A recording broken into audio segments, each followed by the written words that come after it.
The phone slipped from my hand and cracked against the tile like a gunshot. Elena's screen glowed up at me, her own face, laughing in a selfie, lips pressed to the cheek of a man whose arm curled possessively around her waist. "The wish you were here," the caption read. Tagged to a hotel I'd never heard of, timestamp 3 hours ago. My pulse hammered so hard I tasted metal.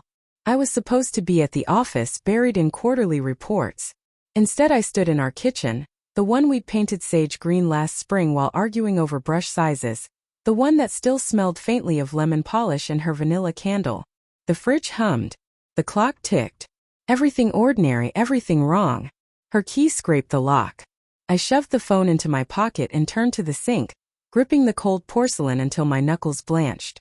Water dripped from the faucet, drip drip like a countdown. "Hey babe." Elena's voice floated in, too bright, the way it got when she'd rehearsed something. She dropped her purse on the island, heels clicking. "You're home early." Traffic was light. My tongue felt thick. I kept my back to her, watching our reflections warp in the toaster's chrome. She looked flawless, hair twisted up, blazer crisp, the tiny scar on her collarbone catching the light. The same collarbone I'd kissed 1,000 mornings. The same woman who'd cried in my arms last month because her friend said she was wasting her youth on one guy. She came up behind me, arms sliding around my waist. "Missed you." Her breath warmed my neck. I smelled hotel soap on her skin. Not the coconut shampoo we bought in bulk. I turned. Her eyes flicked to my pocket just once, then back to my face. Flicker. "Attell. Everything okay?" I asked. "Long day. Brunch ran late. Then Mia needed help picking a dress for some gala."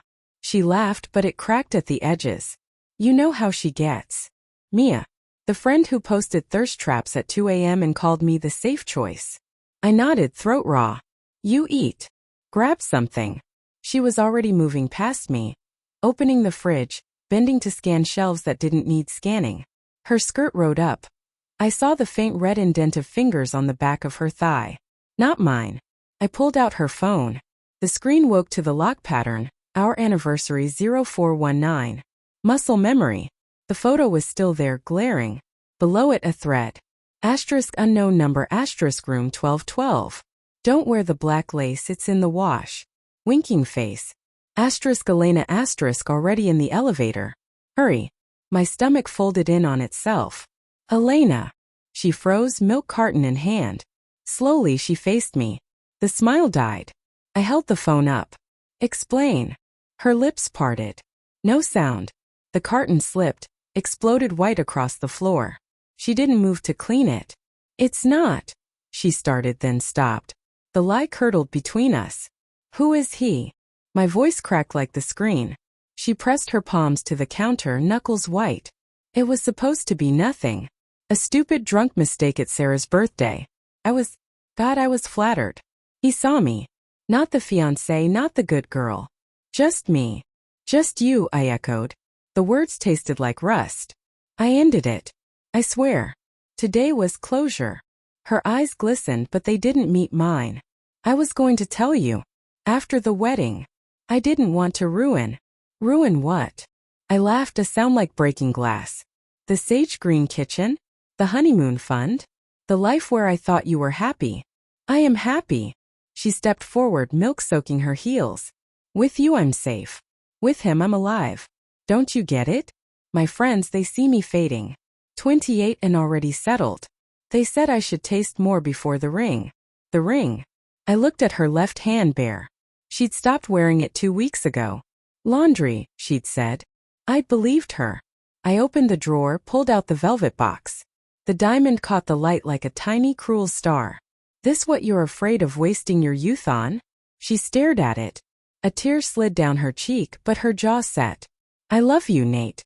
But love isn't fireworks every day. Sometimes it's just quiet. And I'm terrified of quiet." The room tilted. I saw us in flashes.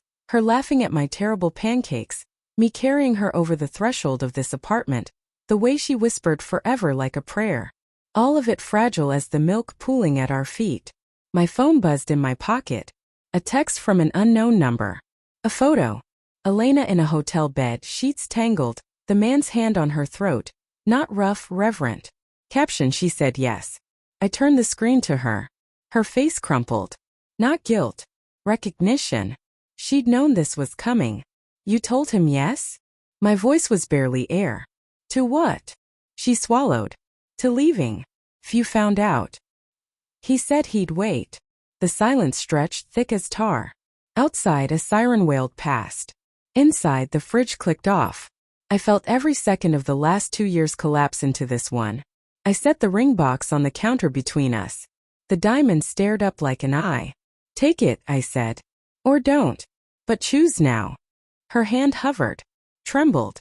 Then slowly she closed the box. I'm sorry, she whispered.